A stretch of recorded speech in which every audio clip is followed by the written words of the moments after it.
Bueno, en la segunda etapa, la segunda fase, como siempre, vamos a pedirle que se acerque un poquito, ¿verdad? Para que nos dé un poquito de su luz. Claro que nuestro sí. invitado Bienvenido. permanente, el doctor Héctor Balcácer, el más esperado en el mes, dice él. Claro. Buenas, doctor, saludos. Muy buenos días, gracias, y simplemente pedir a las personas que querían que llegáramos al programa, que ya estamos aquí, dejárselo saber. Muchas gracias por esas personas. Sí, está en sintonía. Sí, ya estamos por aquí. Miren, jóvenes, en la mañana de hoy tenemos varios temas interesantísimos e importantes que tocar. El primer tema que tocar es algo que, independientemente de que en estos días ha estado saliendo un poquitito de la palestra, es la presencia del virus de la poliomielitis por primera vez en 10 años en la ciudad de Nueva York. Hay que reconocer que en el estado de Nueva York teníamos 10 años sin tener un caso de polio. Todo el que tiene cierta edad recordará en los campos, en las ciudades, esos niñitos que tenían los piecitos flaquitos en una sillita de ruedas, los bracitos acortados y que siempre necesitaban el apoyo de alguien para poder movilizarse de un sitio a otro. Lo que estamos hablando es que en la ciudad de Nueva York tenían 10 años sin que apareciera un caso y acaba de surgir un nuevo caso. Escuchen en qué persona. En una persona de 20 años de edad, lo que quiere dejar dicho que una enfermedad que reconocíamos como un proceso de la infancia acaba de aparecer en una persona ya adulta. Lo que significa que debemos tener cierto cuidado en este momento en República Dominicana y en otras partes del mundo con el proceso de vacunación. La persona que se detecta con este caso de poliomielitis en el estado de Nueva York es una persona que pertenece a ellos lo conocen como un condado, en el cual la población principal son judíos ortodoxos, los cuales entienden que en el Viejo Testamento está prohibida la vacunación y que se ve mal en los ojos de Dios. Y por eso, en ese condado de Parkland, que es como se llama, solamente el 63% de las personas están vacunadas. Eso es 6 de cada 10. Lo que quiere haber dicho que 4 andan por ahí sin ningún tipo de protección. ¿Y qué ocurrió? Oh, sorpresa, apareció un caso de poliomielitis y ahora esa persona tiene un cuadro de parálisis motora, o sea, no puede mover las piernas, y los bracitos, a medida que el tiempo vaya pasando, irá perdiendo lo que es la parte muscular por la incapacidad de moverlo. Se declaró el estado de emergencia en el estado de Nueva York para poder movilizar recursos, para poder vacunar a todas aquellas personas que no tienen su esquema de vacunación completo o que desconocen que están vacunados. Señores, la vacuna de la poliomielitis se aplicó en los Estados Unidos a partir del 1950. En la República Dominicana, a partir de los 60, se inicia el proceso de vacunación. Y hoy en día la República Dominicana llegó a tener niveles de vacunación hasta de un 95 a 98% contra polio. Recordar que el programa de vacunación es uno de los programas que mejor ha funcionado desde siempre en República Dominicana. Usted puede ir al campo más lejos de este país y hay una neverita, una promotora de salud y un grupo de gente que van casa por casa a vacunar. Sin embargo, con la pandemia hay que reconocer que muchos padres y madres olvidaron ese gran deber que tienen para con sus hijos y para con la sociedad. Repito, la pandemia ha hecho que muchos padres y madres olviden que tienen ese compromiso con sus hijos y que necesitan llevarlos a vacunar. Muchos niños que en este momento tienen vacunas pendientes por aplicarse porque su papá y su mamá vieron que no pasó nada, pero el problema es que nos puede agarrar, como dice la Biblia, como ladrón en la noche, una enfermedad como poliomielitis, que además de todo es una patología completamente irreversible.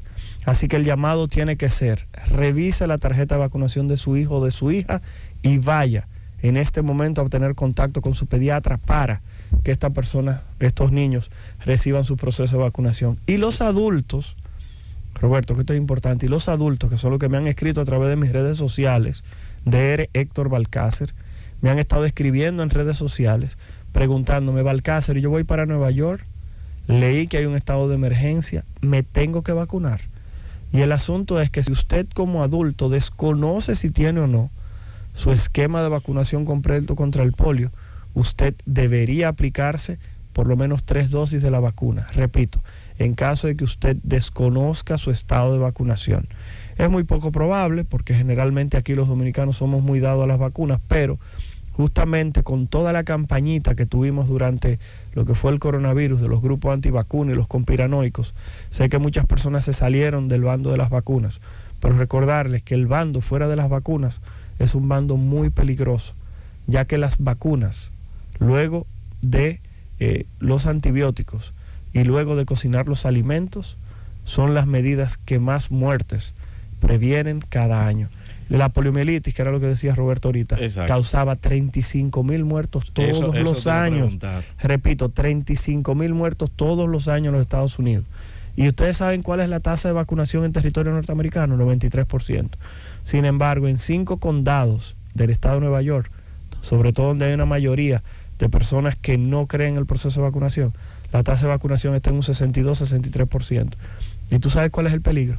Que cada vez que tú diagnosticas un caso de poliomielitis, quieres haber dicho que tú tienes entre 100 y 1000 personas con el virus del polio dentro de sí, que quizá no van a presentar síntomas, pero que sí a través de las heces están excretando el virus. Entonces pudiera encontrar un niñito susceptible y ese niñito entonces presentar la enfermedad. Y ahí es donde está el peligro de este proceso. Así que el llamado tiene que ser: padre, madre, ve y complete ese esquema de vacunación. Y era el primer tema que quería tocar en nuestra participación tan esperada, como el último miércoles de cada mes. Tenemos también los tópicos del dengue y la leptospirosis, doctor Héctor Balcázar. Sí, tenemos el tópico de dengue y leptospira, más que nada porque otro de los temas que se ha puesto muy de moda en estos días son justamente las enfermedades vinculadas a lo que son las lluvias. Reconocer que luego del paso de Fiona, del huracán Fiona, de la esposa de Shrek, hay que reconocer que aquí en la República Dominicana se ha generado un interés porque ya hemos tenido experiencias muy malas cuando han pasado fenómenos de este tipo. Los fenómenos meteorológicos, como fue el caso de Noel y Olga, sí, vimos la cantidad de casos de leptospirosis que se dispararon, y el problema es que ahora tú revisas los titulares del periódico del día de ayer y habla de Puerto Rico. Un incremento en el número de casos, casi 30 casos de leptospirosis nuevos que acaban de aparecer en Puerto Rico luego del huracán. En ese caso allá pasó como tormenta tropical, pero el problema es que cada vez que ocurren precipitaciones abundantes, tenemos la aparición de enfermedades. Pero antes de caer ahí, Roberto, porque ese va a ser el tema central y sé que casi tenemos que irnos a la pausa, voy a decir lo siguiente. Hoy, 28 de septiembre, es el Día Mundial de generar conciencia contra la rabia. Repito, hoy es el día para recordar a todo el que esté escuchando la Z que es el día de prevención de la rabia.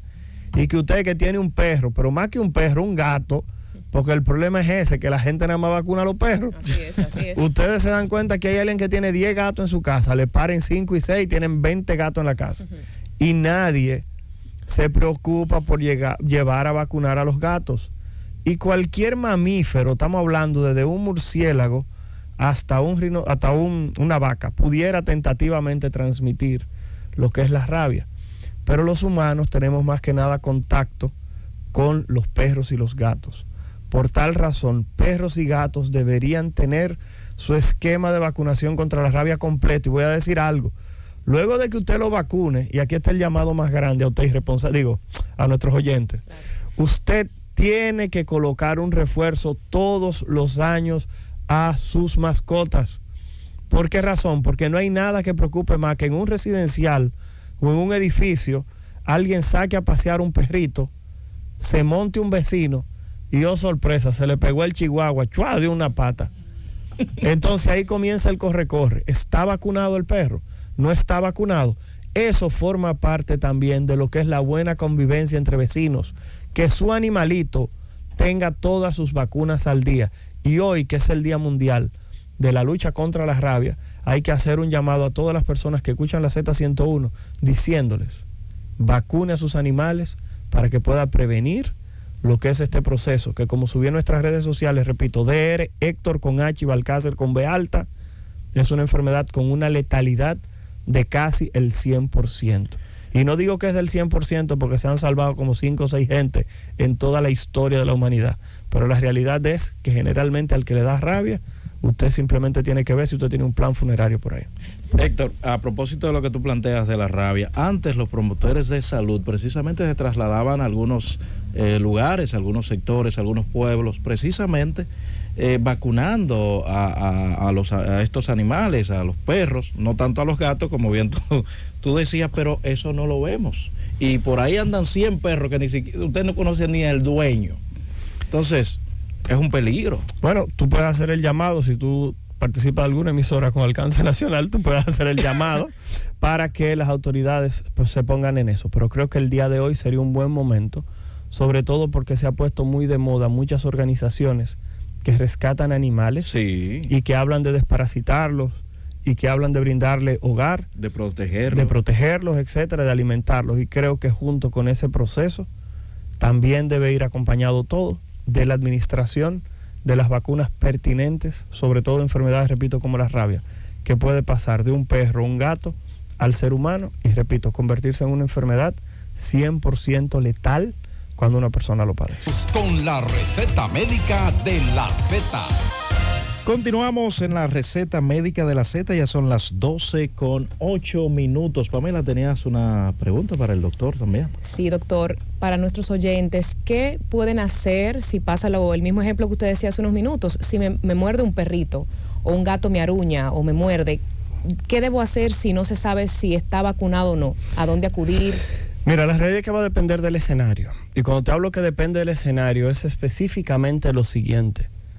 Si ese perrito habita en un hogar, se supone que usted debería recibir primero que nada una antitetánica, sobre todo si su esquema de vacunación contra el tétano no está completo. Y yo creo que no hay un adulto en este país que tenga un esquema de vacunación completo contra el tétano. Sería rarísimo encontrar a alguien con un esquema de vacunación completo contra tétano. No es lo primero, tienes que ir a una clínica para que te pongan una antitetánica.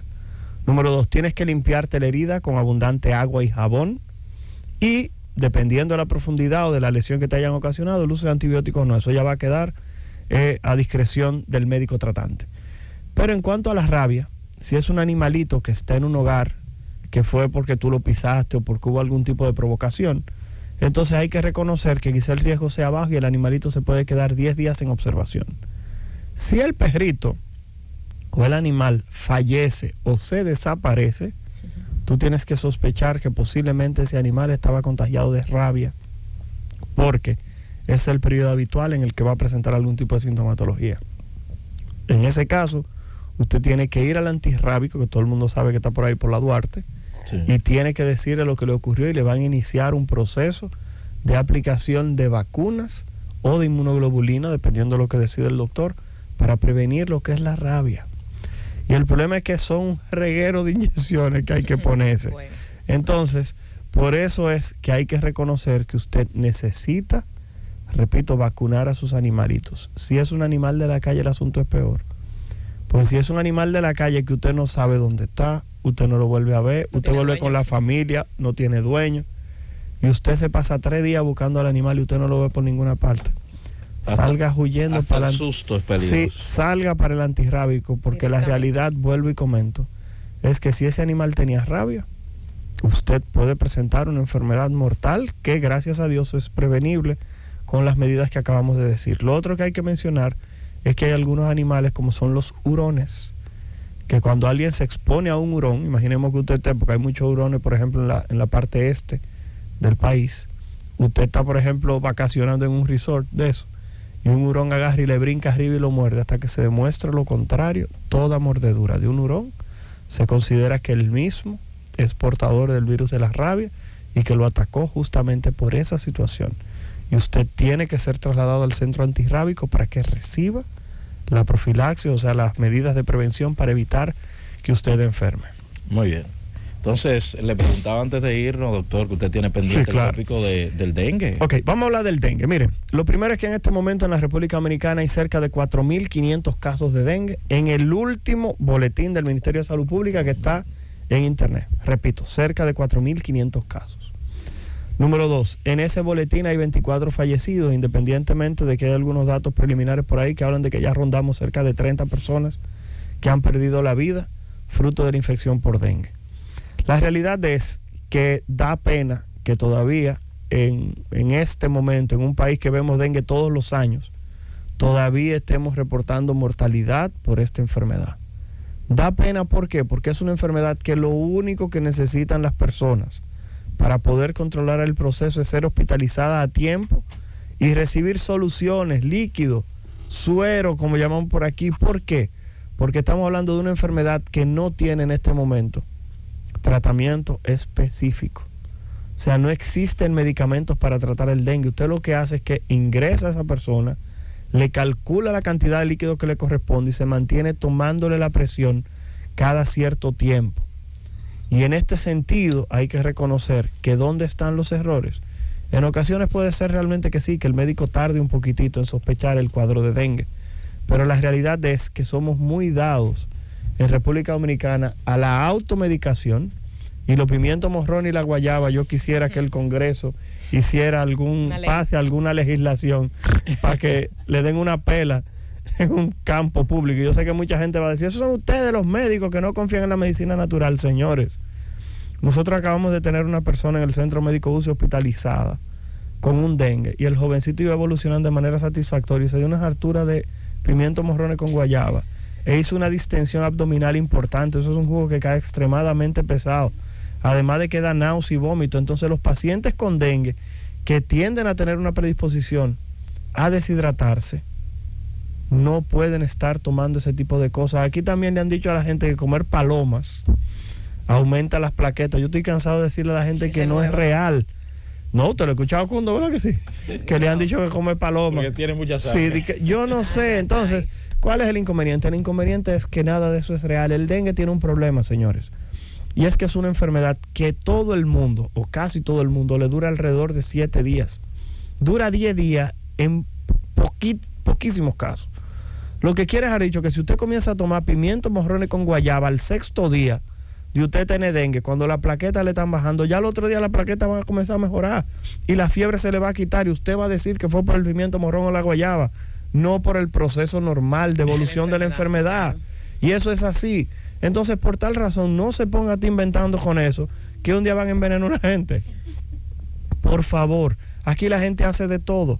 Y hay muchísimos remedios que hemos colocado en nuestra página, porque ahora los domingos, para que la gente se salga un poquitito de la rutina, hemos estado subiendo unos posts de la medicina tradicional dominicana. Y yo no quiero decirte qué tiene que hacer una gente que le pique una cacata. Okay. Cundo, ¿tú sabes lo que tiene que hacer una gente si le pica una cacata? Yo no lo voy a decir en el aire, pero yo sé que el público que está escuchando este programa se ha dado cuenta. Entonces, señores, el dengue es una enfermedad cuyas características son las siguientes, para hablar un poquitito más serio. Son fiebres altas que pueden llegar hasta 40 grados. Número 2, dolor de cabeza con predominio detrás de los ojos. Y en tercer lugar, las personas les sale una erupción, un sarpullido en el cuerpo, que muchas veces tiende a ser muy sutil, porque cuando usted le quita el polocher, el ticher a la persona, la camisa, y le mira el pecho y la espalda, la gente generalmente tiene un color como si hubiera ido a la playa. Entonces usted le coloca la mano sobre el pecho y la retira, y usted va a ver que se quedan marcados todos los dedos en el pecho o en la espalda de esa persona. Y eso es lo que se habla de la tríada del dengue. ¿Qué yo le digo a la gente? 2 días de fiebre, no se quede con ese muchacho en su casa. Claro que no. Salga huyendo para un médico. ¿Por qué? Porque si esa persona tiene náuseas, debilidad, las plaquetas están muy bajitas, tiene un dolor de cabeza que no se quita, casi no está orinando, no puede comer, interna esa persona.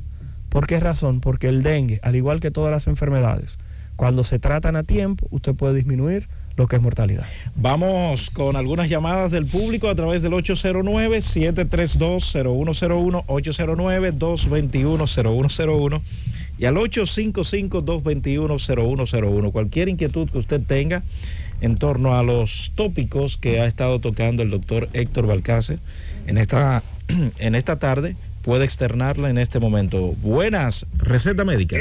Para el doctor, sacando al burrón con lo de la rabia, ¿por qué lo de los demás animales que ven a la rabia no es tan letal? Perdóname, ¿Por qué no es letal? Sacando el hurón, que por qué no es letal en otros animales. No. Es letal también en el perro y en el gato. Por eso es que se pone en observación por 10 días.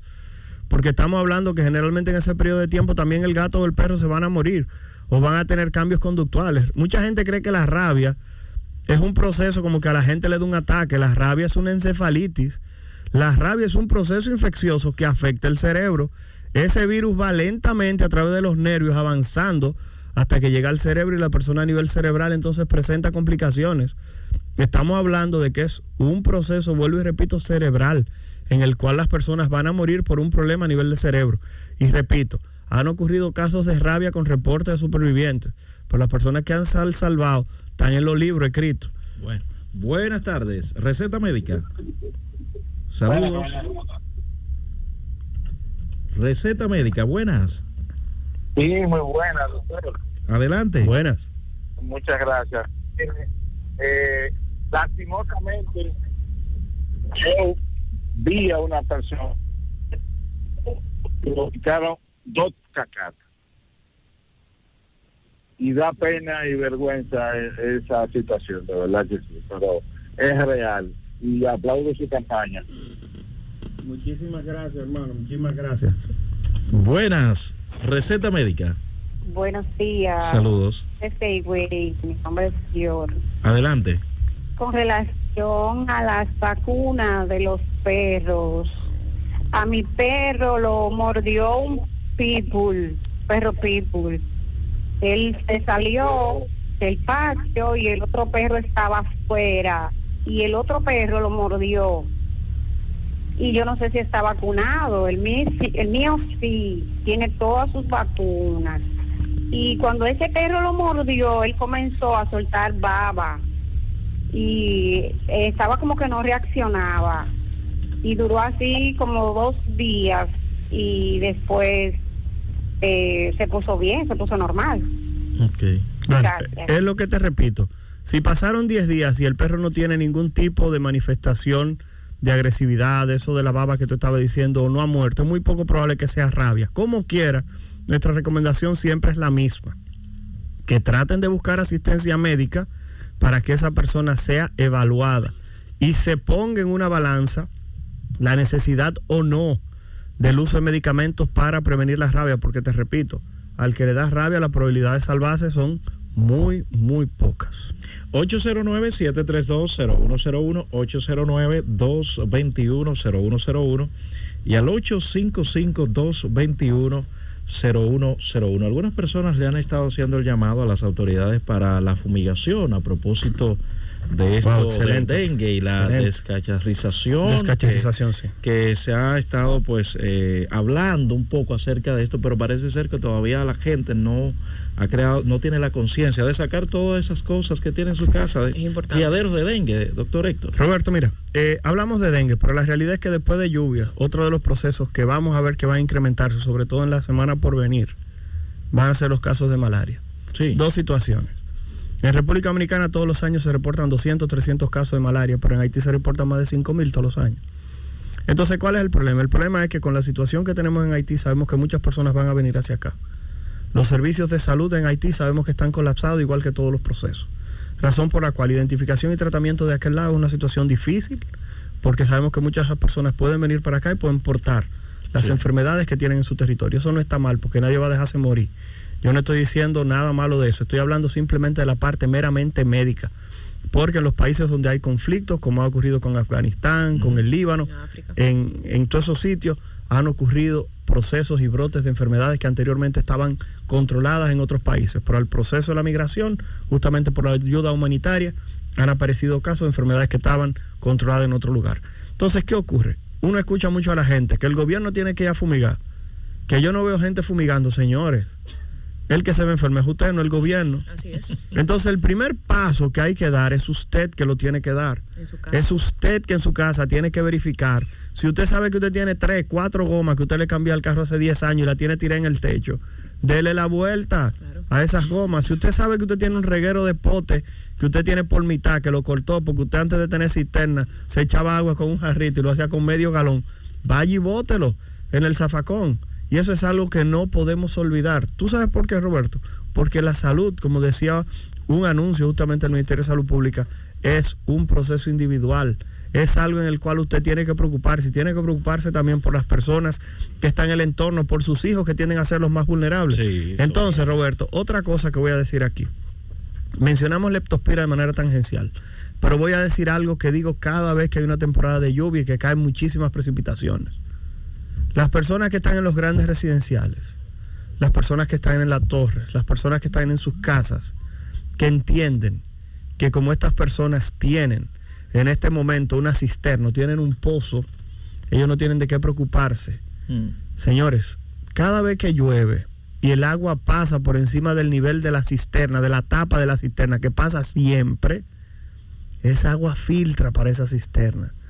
Y usted sabe lo que hace casi la mitad de los dominicanos en este momento cada vez que llueve. Agarra la basura y usted sabe para dónde la tira. Para el medio de la calle, para que la lluvia se la lleve. ¿Y usted sabe cuál es el problema con eso? Que junto con esa basura, esa persona acaba de tirar todo el papel sanitario que tenía en la casa. Y ese papel sanitario, todo ese material, se va a unir con esa agua. Y esa agua le va a pasar por encima del nivel de su cisterna y va a filtrar. Y usted que piensa que no le va a ocurrir nada, de repente le comienza una diarrea que usted no sabe por qué. O usted comienza a presentar manifestaciones respiratorias, porque hay virus entéricos, o sea, gérmenes, que viven en el intestino, que pueden producir procesos respiratorios y pueden producir conjuntivitis. ¿Por qué que ustedes creen que después de todos estos ciclones, tormentas y huracanes, ustedes ven que la gente le da una gripe? O comienzan los procesos diarreicos, o comienza la conjuntivitis, o aparece lo que decimos aquí una guachipa, un reguero de lesiones en la piel. ¿Por qué ustedes creen que pasa? Es por ese tipo de situación. Y entonces, ¿qué es lo más alarmante? Que estamos también en un momento de que iniciaron las clases. Tenemos ahora un grupo de niños que van a estar juntos y los cuales se pueden convertir en multiplicadores. Por eso el otro llamado tiene que ser, número 1, trate de ver la cantidad de cloro que tiene su cisterna. Revise si el agua está turbia o no. Trate en algún momento de planificar durante un fin de semana, luego de que usted se planifique, repito, usted trate de limpiar su cisterna. Trate de verificar cómo puede hacer un sistema de sellado. Y eso lo tienen que hacer las torres, lo tienen que hacer los residenciales.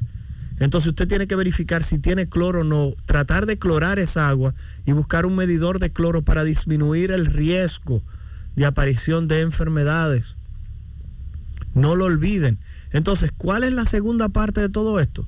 Si usted tiene un niño que tiene fiebre, le dolía el cuerpo, tiene diarrea, está tosiendo, ¿para qué lo manda a la escuela o al colegio? De ese muchacho en la casa, porque la mamá dice es una gripecita. El problema es que esa gripecita usted le está enviando a la escuela para que se multiplique. Usted necesita tener conciencia como padre, no solamente de su hijo, sino del niñito o de la niñita, que es el mejor o la mejor amiga de su hijo. Usted necesita cuidarlos a ellos también, así como ellas en algún momento tendrán que cuidar a su hijo. Y el problema es que se convierten los planteles escolares y los colegios en multiplicadores de procesos porque un padre envió a un niño que estaba enfermo. Vamos a tratar de generar conciencia. Y hay colegios que usted sabe que lo llaman, venga a buscar a su muchacho que está enfermo. No lo haga. Si está enfermo, no lo envíe al colegio. Buenas tardes. Receta médica. Saludos. Bueno, se quedó esta llamadita. 809-732-0101, 809-221-0101, ya en la etapa final del espacio. Excelente las orientaciones que nos ha traído, como siempre, el doctor Héctor Balcácer, en esta tarde en la receta médica de la Z. Buenas tardes, receta médica. Aló, buenas tardes. Adelante. Le hablo de la Romana. Ajá. Oiga, doctor, lo felicito sinceramente por lo que usted acaba de explicar, porque una cosa mala que tiene el dominicano común, sin conciencia, es creer que el gobierno que tiene que tirarle la salud en su casa y a sus hijos. Eso que te dice de cómo tiran la basura con los papeles sanitarios y todo al contenedor en la calle, es la imprudencia más grande. Ojalá tu mensaje sirviera para crear conciencia, y usted que tiene que en tu casa tener higiene. Muy bien, muchísimas gracias. Tú ves el tipo de gente que llama los últimos miércoles de cada mes. Señora, gracias, llame siempre. Sí. Saludos. Buen día, Roberto. Saludos para todos en cabina. Hola, hola. Excelente como siempre, Balcácer. Gracias, hermano. ¿Por qué es que en las clínicas yo veo personas que han muerto por un shock de septicemia? Es decir, es que no hay antibióticos, para la ciencia se ha quedado atrás. Excelente pregunta, y te prometo, porque ya Roberto me está haciendo señas de que nada más nos quedan 3 minutos. Es Cundo, esta es la culpa a Cundo ahora. Adelante, Balcácer. Ok, mire, Lo que pasa es lo siguiente, y te lo voy a tratar de hacer lo más sucinto posible, lo más corto posible. Los antibióticos no curan infecciones. Y eso te va a sonar raro, pero los antibióticos lo que hacen es que ponen el cuadro infeccioso a favor de la persona que lo padece. Lo que significa que si usted no administra el tratamiento en el momento adecuado, o porque la persona tenga algún tipo de compromiso en su sistema inmunológico, aún usted administra antibióticos, esa persona puede morir. Y sé que a muchas personas le chocará que yo diga que los antibióticos no curan infecciones, porque repito, si el sistema inmunológico de una persona no está funcionando de manera correcta, no importa cuánto antibiótico tú le des. Fíjate que hay personas que tú puedes identificar la infección, hacerle un cultivo y tener la bacteria, saber que es sensible a un antibiótico, o sea que se muere con ese antibiótico, tú se lo pones y como quiera la persona pierde la vida. ¿Por qué razón? Porque es una combinación entre el sistema inmunológico de esa persona para luchar contra la infección y el antibiótico que le estás brindando. Así que por tal razón reconocer que por eso es que la medicina, yo lo he dicho siempre, no es una ciencia, es un arte, porque tenemos que contar también con esa parte humana que uno no puede controlar. El ejemplo que siempre utilizo es la varicela. En una casa 2 hermanos se contagian de varicela y a uno le salen 2 bolitas y al otro le salen hasta en las bolitas de los ojos y de la boca. ¿Me doy a entender? Entonces ya ustedes lo reconocen. Bueno, llegamos al final del espacio, doctora Pamela.